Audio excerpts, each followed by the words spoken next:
dibarengno resepsi, ngenteni ono resepsi, ngenteni khitanan. Lah akhirnya keribetan. Mayoran ae biasa, ora usah ngenteni khitanan. Misale gede dhuwit diku wedhus sebelah wis mangan. Ora usah ngenteni khitanan, ora usah ngenteni napa? Resepsi. Keribetan napa? Lho ora kuat loro-lorone ora apa-apa. Kados Nabi Ibrahim kan ngoten nggih, wonten tamu malaikat langsung disebut di Qur'ane faja'a bi ajlin hanid, langsung di sebelahna napa pedet. Iku mayoran ta ora? Mayor.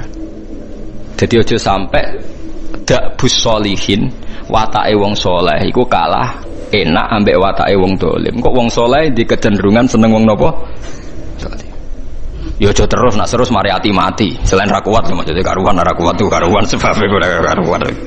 Mau sampean roh, ben roh bahwa semua ini demi kalimat napa tauhid. Mulane mayoran dibakas jejer Ka'bah. Ngene iku ja'alallahul Ka'batal Baital Harama qiyamal linnasi wasyahrul harama wal hadiya wal qalaid. Terus zalika li ta'lamu annahu ya'lamu ma fis samawati wa ma fil ard. Mayorane wong Islam ndak ape-apa oleh paling ben roh nak kabeh nikmat iki minallah. Ya engko kembaline ilallah. Misalnya kue mangan, wong Islam nak mangan ndak apa-apa ben kuat ibadah. Ndak apa-apa. Artinya kalau tauhid wis bener, kok mangane ya ben kuat ibadah. Engko misalnya anak mbok jajakno seneng, ben seneng ngaji. Ndak apa-apa. Wong saleh orientasine ndak apa-apa. Misalnya anak mbok jajakno seneng, engko ben seneng ngaji. Lha iku jenenge walakin jihadun wa niyatun. Ujung-ujunge niatem iki sing mengawal prilakune nah, dadi mbok jajakno enak tapi niate ben seneng ngaji. Jadi kula suwun mulai sakniki bojomu servis ben seneng ngaji. Lah wis kliwat yo, ora watakam kan wis. Nak bojo kula dereng kliwat, mulai pertama rapi tak ngandani. Piye wae aku sok ben ndek anak, kowe langsung nomor 7, wis ora iso ditawar. Piye wae ke anake wong iku anakku, wis ora iso mbok tawar. Tak tanam tenan. Endi ana cerita Nabi bakas bojo ora ono. Siti Hajar ngewangi bangun Ka'bah disebut Quran disebut Ismail tok tak bombardir wis pokoke bendene ora anak. Mandi nganti sakniki gak pede ngadepi anak wis. Angger lapor anake nakal dekne kecewa semenenge mesti dibela bapake dekne ainul yakin hakul yakin. Ainul yakin hakul yakin. Dan yo ora tahu pancen pokoke nek konflik be anak aku yo ora salah benere pokoke mesti bela anak saya. Ya mungkin saya terlalu tapi itu daripada aku ora konsisten.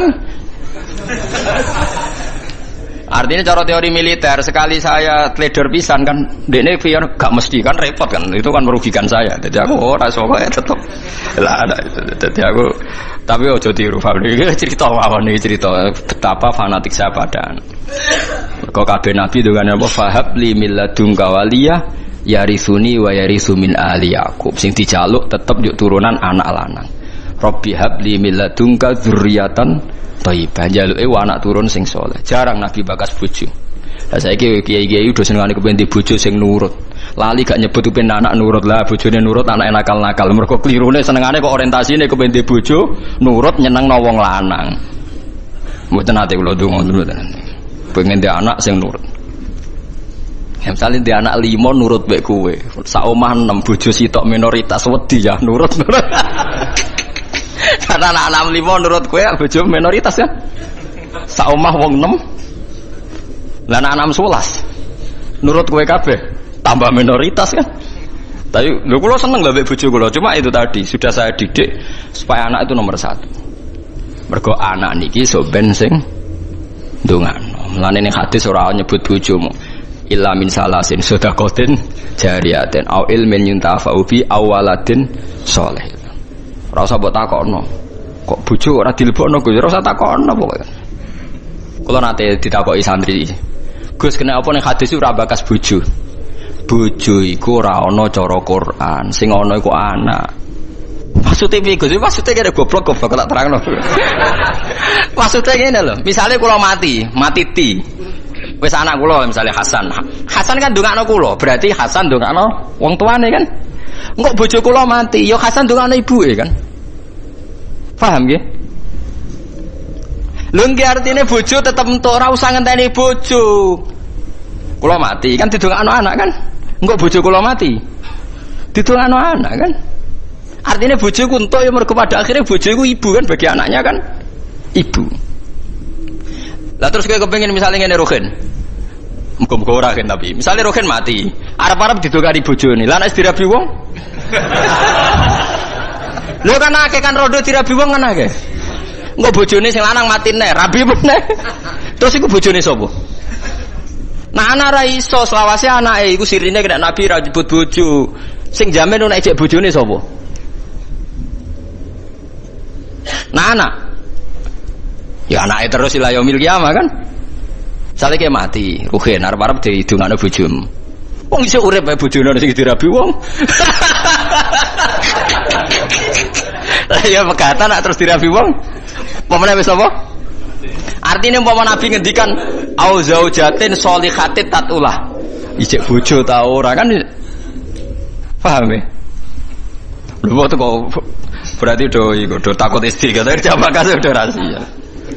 Mboten niku tenan nggih, kula suwun tenan nggih. Dadi mulai ngaji niki latih. Anak kita ini sudah punya kalimat napa spesial. Rupane kalimat napa tauhid. Yang kalimat ini direwangi Allah ngutus Jibril, ngutus Kanjeng Nabi Muhammad, ngutus Mikail untuk kalimat tauhid. Dan kita mendapatkan ini secara gratis dari fitrahnya, gak melalui perang, gak melalui utusan Nabi macam-macam. Kok ora mbok hormati ku piye?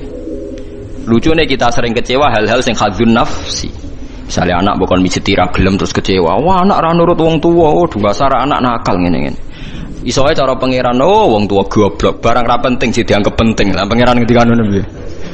Aku yakin pangeran ning aras ngendikane ngono.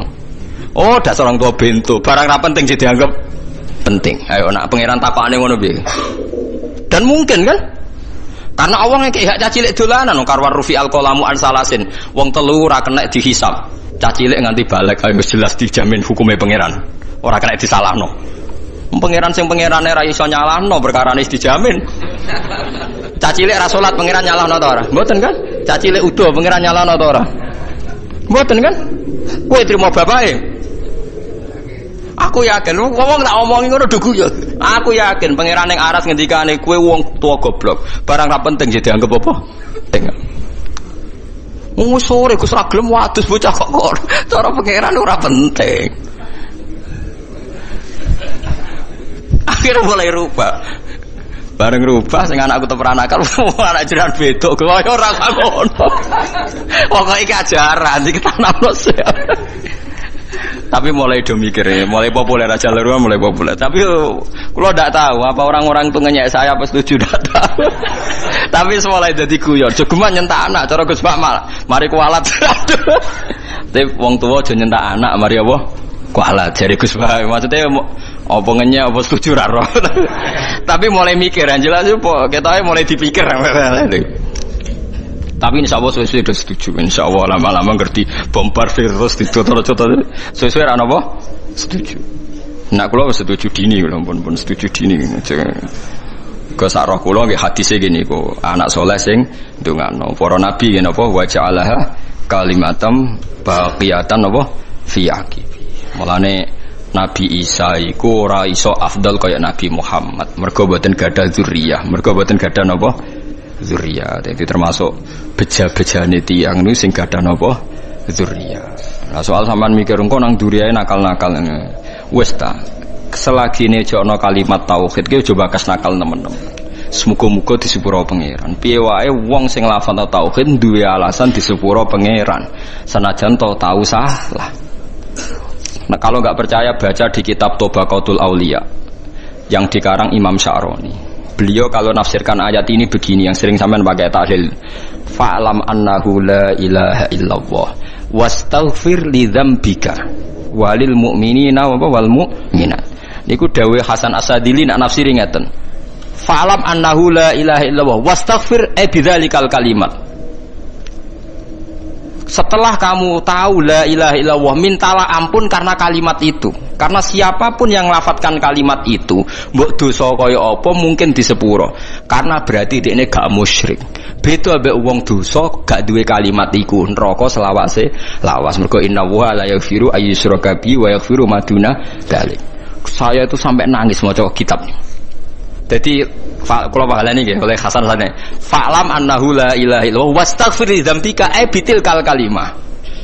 Artinya siapapun yang sudah kadung lafaz la ilaha illallah berhak disepuro.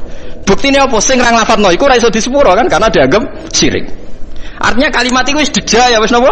Degja ya.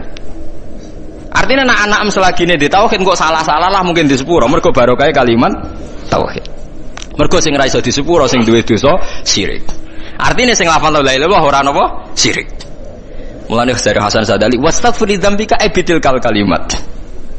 Paham ya? Bitil apa? Kalimat. Karena tanpa kalimat itu dosa kita tidak bisa nopo diam. Karena kita berarti di dosa nopo syirik. Artinya kena bayang anak putumu sebenarnya nakal-nakal kaya bapaknya kaya bayi misalnya kan berarti lah jong pokoknya gue tak titipi kalimat nopo tauhid. Lah liwat titipan kalimat iku wis iso disepur.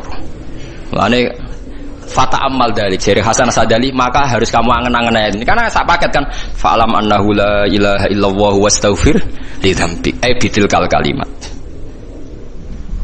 Mulane urutan tahlil hak jenis bener.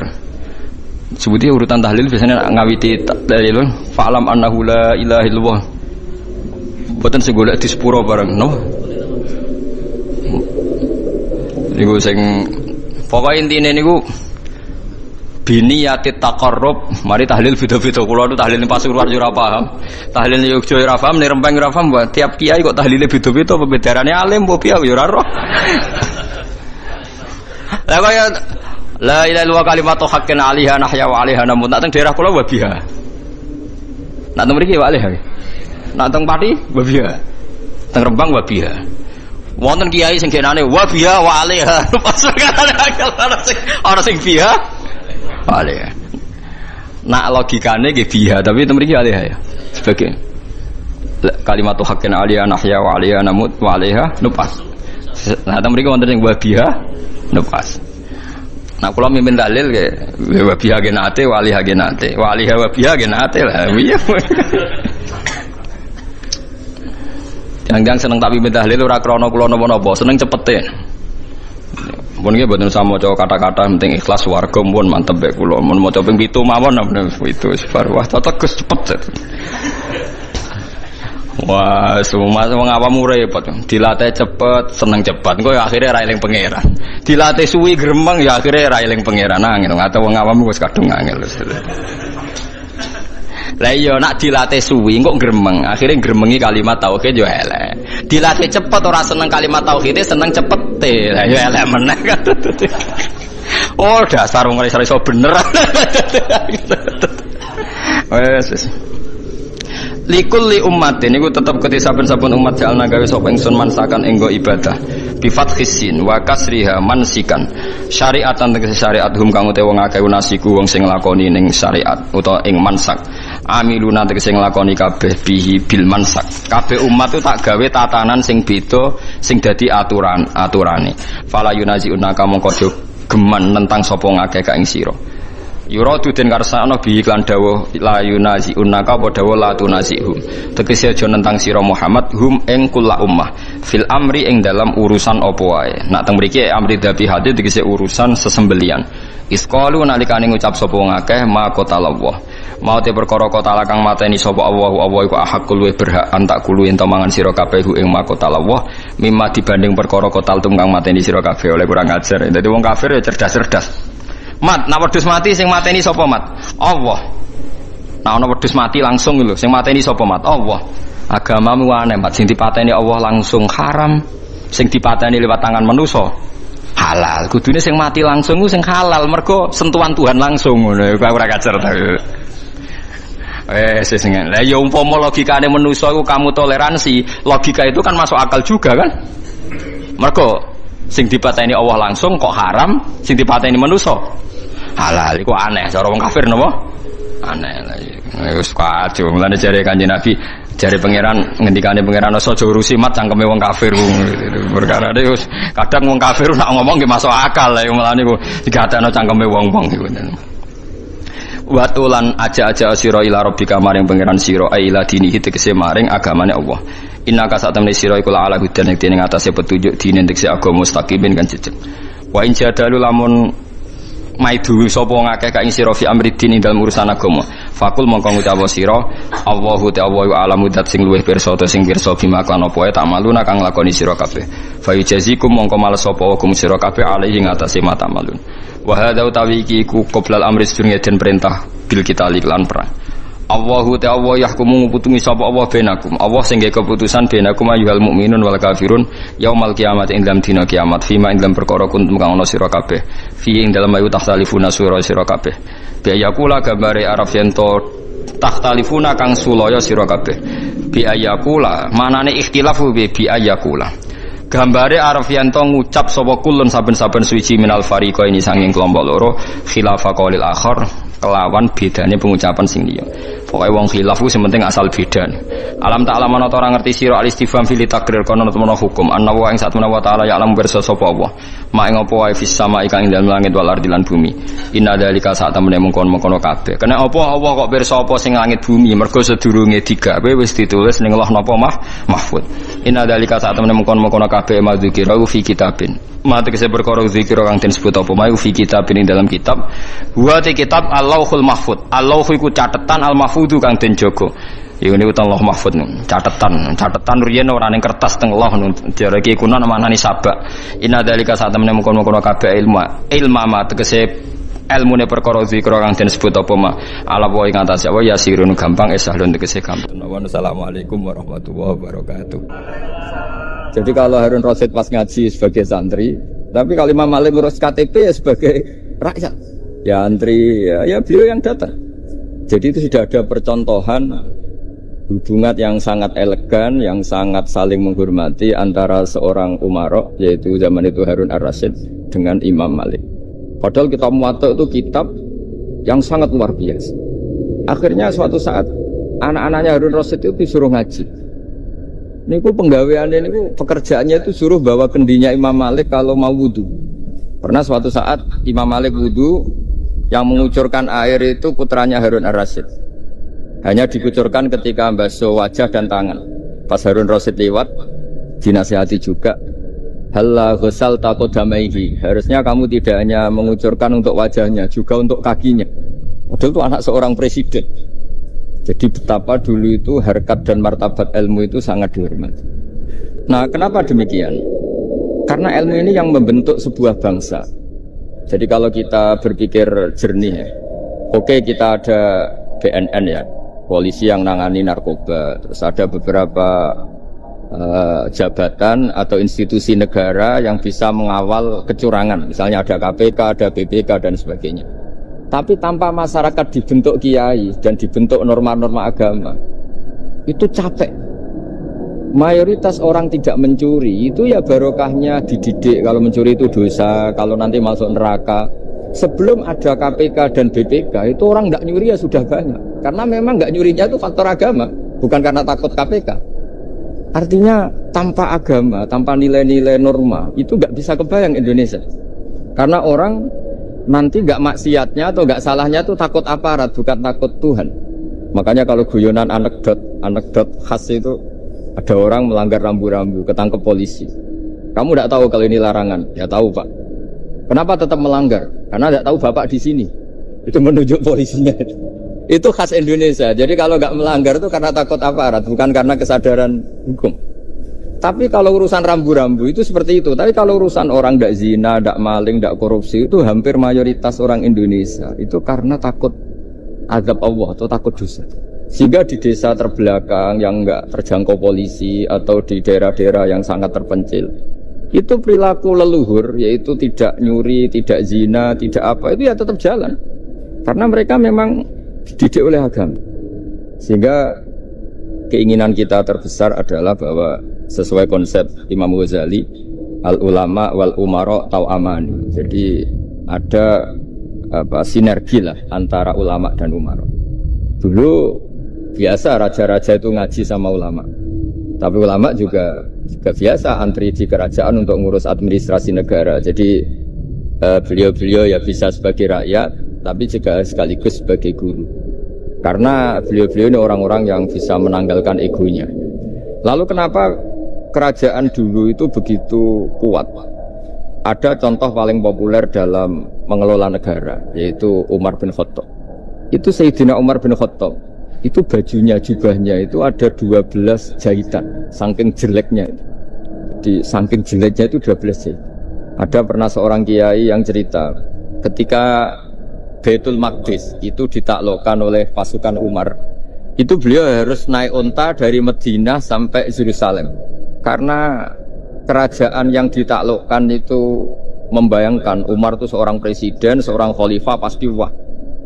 Itu ternyata pas sampai gerbang Yerusalem itu Umar itu yang nuntun unta. Karena ketika unta itu hanya satu, sama pengawalnya bilang, saya mau naik unta asal gantian.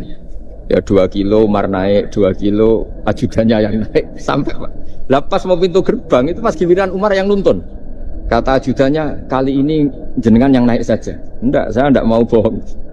Jadi yang disambut ya ajudannya. Karena ajudannya pakaiannya lebih bagus dan Umar pakai tadi jubah yang berjahit 12. Jadi betapa orang-orang dulu itu ketika jabat itu malah tasawuf. Karena tadi dipandu oleh agama.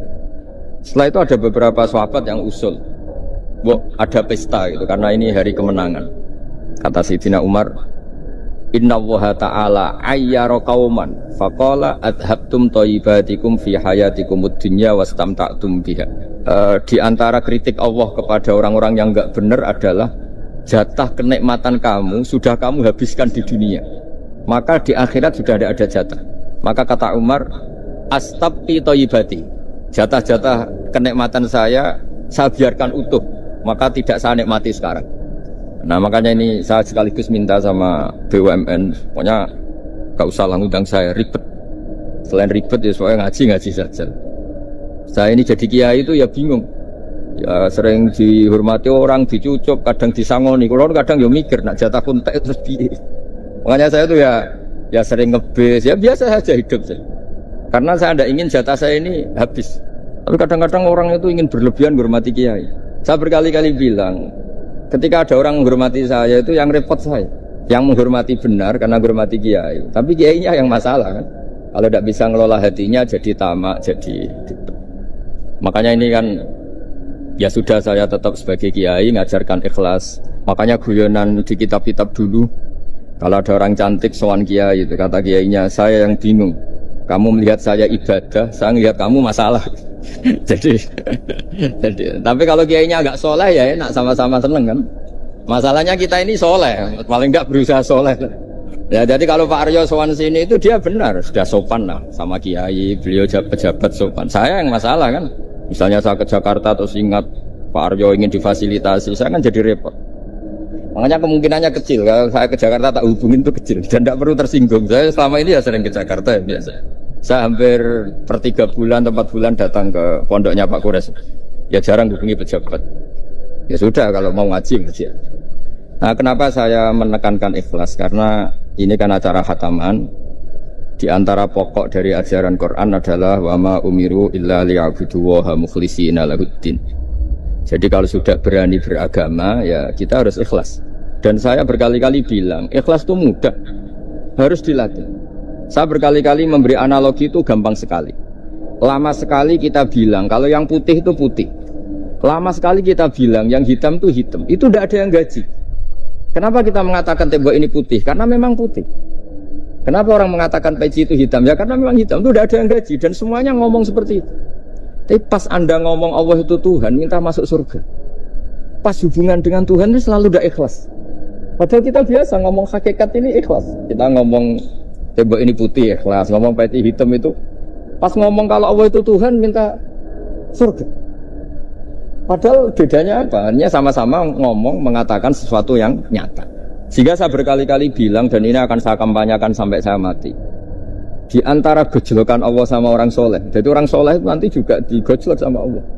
Kenapa kamu nyembah saya? Karena saya ingin masuk surga ya Allah. Yang satu ditanya, kenapa kamu nyembah saya? Karena saya takut neraka ya Allah.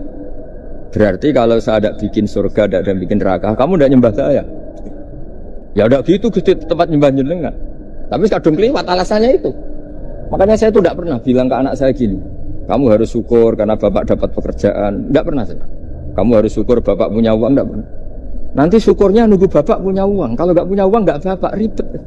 Maka ini yang bupati, yang pejabat tidak usah syukuran bapak naik pangkat, bapak direktur BUMN. Nanti kalau enggak sudah pensiun sudah syukurnya hilang.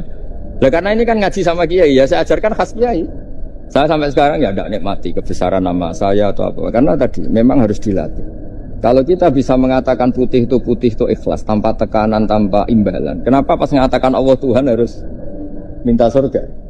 Padahal Allah itu tetap Tuhan meskipun tidak menciptakan surga dan. Nah, dari pemahaman seperti ini para mufassir itu tahu kualitas kalimat fattaquni ya ulil albab. Takutlah kepada saya. Jadi kualitas kata fattaqun naro sama fattaquni itu bagi orang-orang hakikat lebih takut kalimat fattaquni. Kata orang-orang tasawuf neraka itu nanti, itu pun kita tidak mesti masuk. Tapi kalau Allah sekarang pun sudah ada. Jadi kalau cara berpikir orang tasawuf gini. Ini karena Pak Bima mesti gak pernah belajar tasawuf, karena belajarnya nyari uang gitu. Makanya ini tak ajari cari tasawuf. Tadi sudah tak gojlok, harus ngapalkan Quran katanya. Kalau cara berpikir tasawuf itu gini, surga dan neraka itu muajjalah, itu nanti. Kamu nyembah Allah ingin masuk surga, takut menghindari maksiat atau takut sehingga tidak maksiat karena takut neraka. Dan surga itu simbol ridhonya, neraka simbol bencinya, suktunya Allah. Terus kata orang-orang tasawuf cara berpikir, Allah itu sudah ada sekarang. Mulai dulu sampai sekarang Allah sudah ada. Kalau Allah sudah ada berarti Allah sekarang ya bisa berstatus ridho ke kamu atau berstatus benci ke kamu. Kenapa takutnya nanti? Wong Allahnya sekarang kok takutnya? Ya sekarang juga. Kamu harus amal tuh nakdan. Nakdan tuh cash. Allahnya ada sekarang ya ibadahnya harus ada sekarang. Makanya kata orang-orang tasawuf, andaikan Allah tidak bikin surga atau neraka, ya saya tetap nyembah karena surga itu simbol ridhonya. Bahwa surga itu nyata ada, ya nyata ada. Dengan segala fasilitasnya itu nyata. Tapi bahwa surga itu tetap kamu masuk surga karena cari ridhonya Allah. Kalau Allahnya sudah ada, berarti ridhonya sekarang sudah ada. Harus kamu cari sekarang, jangan nanti. Sehingga kadang-kadang orang yang ingin masuk surga itu ya kelasnya kelas amatir. Masyhur itu. Ada seorang wali masuk surga ketemu Allah ditanya. Karena wali ini biasa mensafaati murid-muridnya. Ya Allah, kenapa murid-murid saya tidak kelihatan sowan jenengan? Murid-murid kamu ingin masuk surga karena ingin makan enak, punya bidadari cantik-cantik itu di sana. Tapi mereka lupa saya. Jadi akhirnya di surga tapi nggak ketemu Tuhan. Karena inginnya ya sudah trauma punya istri jelek, cerewet.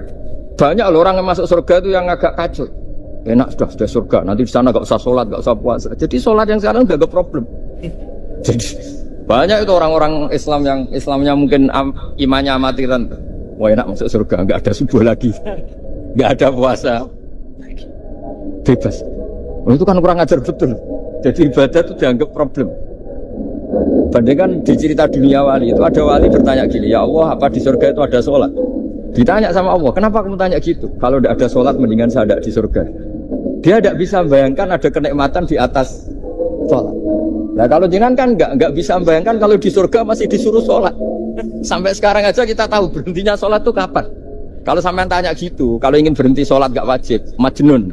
Jadi orang gila langsung nggak wajib. Jadi artinya harus dilatih ilmu-ilmu tasawuf seperti ini supaya hidup itu nyaman. Hidup itu nyaman. Dulu Pak Imam ini ada Pak PJ Rembang.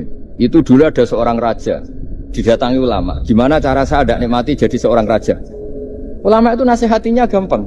Dia omongin gini Pak Arya. Pak Raja, kalau kamu di Sahara, di padang Sahara, kemudian Anda kehausan. Kalau tidak minum satu gelas air, Anda mati. Apakah? Terus kemudian yang punya air bilang gini, kamu tak kasih air, tapi syaratnya kerajaannya kasihkan saya. Kamu kasihkan apa milih mati? Wah ya milih dikasih air. Mendingan enggak jadi raja tapi hidup. Terus la tafrah bimulkin la yusawi kak samain. Kamu jangan bangga dengan satu kekuasaan, dengan satu kerajaan yang nilainya sama dengan segelas air. Akhirnya dia terjadi raja yang soleh karena ternyata apa? La yusawi kak samain, tidak sama atau ya nilainya itu masih kita-kita yang rakyat yang tidak jabat. Misalnya masyarakat, itu ya harus berpikir gitu.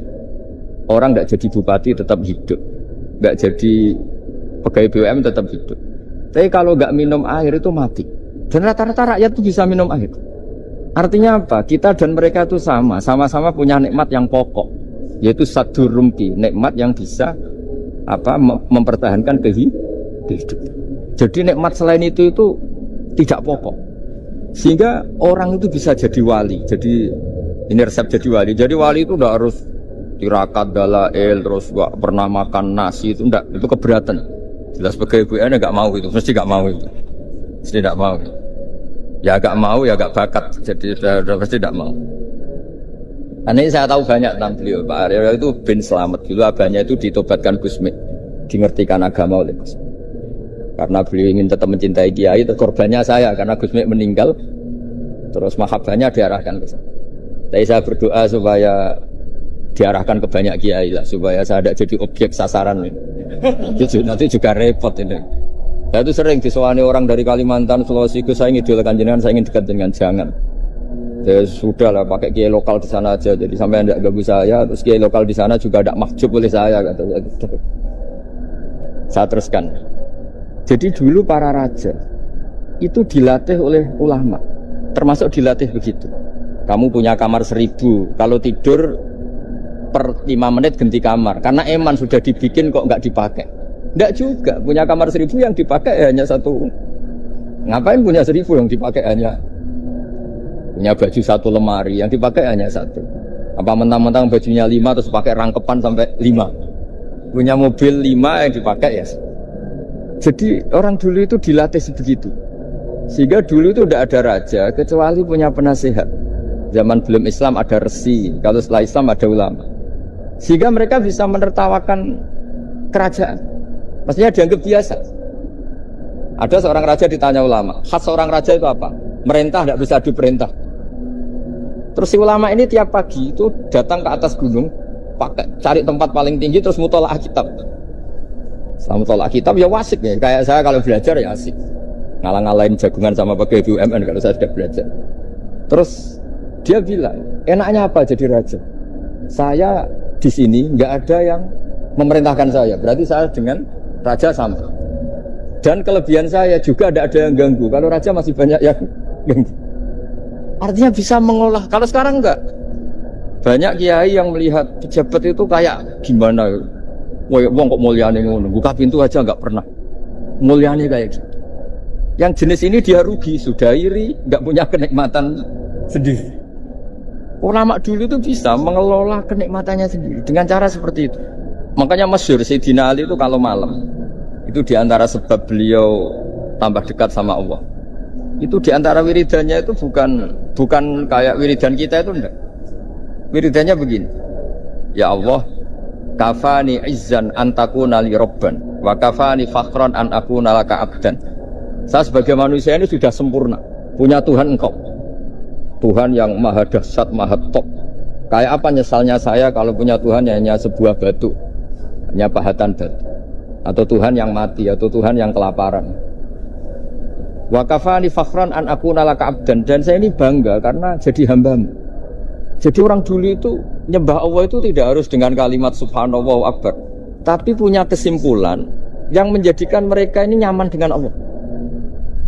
Abu Yazid Al-Bustami itu diangkat jadi wali setinggi-tingginya. Itu diantaranya kalau wiridan bilang gini, ya Allah, kenapa engkau ngasih makan saya, ini aneh. Kenapa engkau ngasih minum saya, itu aneh. Di mana-mana orang memberi itu ada kepentingannya. Misalnya majikan bayari karyawan karena ada kepentingannya. Malah kalau di fikih itu agak absurd. Fikih itu hubungan suami istri itu agak kacau kalau dalam fikih. Lelaki itu tidak wajib nafkahi istrinya kalau tidak ngasih. Jadi kayak agak-agak transaksi. Dan istrinya punya hak nggak mau diajak kalau nggak dikasih nafkah. Jadi makanya dulu Mbah Mun tuh kalau ngajar saya fikih itu ngajari wong perhitungan. Jadi maksudnya wong ambek bojo kok perhitungan. Tapi di mana-mana hubungannya orang tuh begitu. Wong kenal kiai, nak orang mloro kiai diatur ngene iki ora marem. Singkat cerita Bu Yazid itu ya Allah, engkau zat yang luar biasa. Engkau tidak butuh saya tapi ngasih saya. Ini fenomena aneh. Di mana-mana orang ngasih itu ada kepentingannya, apalagi pilkada. Wah, itu tambah banyak kepentingan. Artinya dia bisa mensifati Allah dengan cara yang enggak kebayang orang lain. Allah itu tidak butuh kita. tanpa kita sudah jadi Tuhan, tapi ngasih apa ya Allah alasan kau mengasihi saya? Wong saya engkau tidak butuh saya. Di mana-mana orang ngasih itu kan karena butuh. Misalnya kamu ngasih anak, apapun alasan ikhlas Anda ini karena nyaman. Anak ini menjadi hiburan. Tetap seneng ya. Ada unsur kamu itu dapat timbal balik, setidaknya seneng.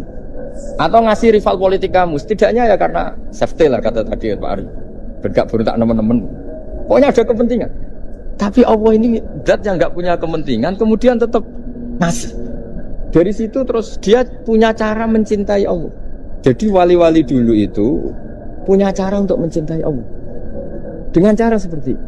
Makanya ada wali yang nangani orang-orang macam-macam. Kayak Gusme itu masyhur, beliau nangani orang fasik, orang macam-macam. Dulu itu ya ada seorang wali itu jadi wali karena beli narkoba. Tapi bukan untuk diminum, untuk dimusnahkan. Tapi kalau sekarang nggak mungkin karena narkoba harganya sudah miliaran, triliunan. Kalau dulu mungkin. Jadi ceritanya itu kampung dulu kan terpisah-pisah oleh gunung, oleh apa. Singkat cerita si wali ini setiap ada bandar narkoba dulu pakai homer kalau dulu arak. Dibeli sama dia. Dibeli setelah agennya pergi dilarungkan pokoknya dibuang. Begitu terus. Suatu saat si pengedar narkoba ini heran. Kampung situ itu selalu tak kirimin homer kok gak ada yang mabuk. Tapi dibayar cash. Malah si orang ini meninggal wangi. Ternyata dia tidak ingin kampungnya itu mabuk. Sehingga dicegat di jalan supaya homer ini tidak sampai ke kampung. Sekarang kan tidak mungkin narkoba semahal itu. Tapi apapun itu kembali ke ulama dan umaro. Alhamdulillah di Indonesia itu ulama ya mati-matian supaya generasinya tidak terlibat narkoba dengan cara ditakutkan neraka.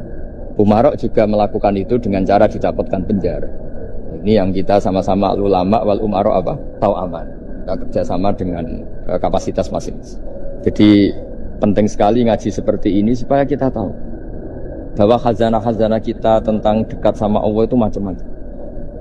Ini khusus ijazah ini sama Pak Bima Pak Arya itu. Dulu Kiai Hamid Pasuruan terkenal wali. Dan di antara wirid dan dzikrul filin ada beberapa kata yang dari Kiai Hamid. Jadi dzikrul filin itu kalimatnya utamanya dari Gusme, Mbah Ahmad Siddiq, tapi ada beberapa kalimat yang dari Kiai Hamid Pasuruan. Saya tahu banyak lah karena bapak saya juga temannya Gusme dan mbah saya kandung sepupu sama Mbah Hamid. Itu kalau ada orang sepuh-sepuh Pak Bima kayak jenengan Pak Aryo disuruh ngapalkan Quran. Ya mereka protes. Masa saya hafal? Sudah lah pokoknya ngapalkan. Ada yang 2 juz mati, 1 juz mati. Karena ya sudah sepuh. Suatu saat ada ulama yang tanya, kenapa Mbak Hamid? Biar kamu dalam perjalanan di dunia tercatat ini bercita-cita hafal Quran. Sehingga kalau mati berstatus man salaka thariqan yaltamisu fihi ilman sahalallahu lahu thariqan ilal jannah. Orang yang mati berorientasi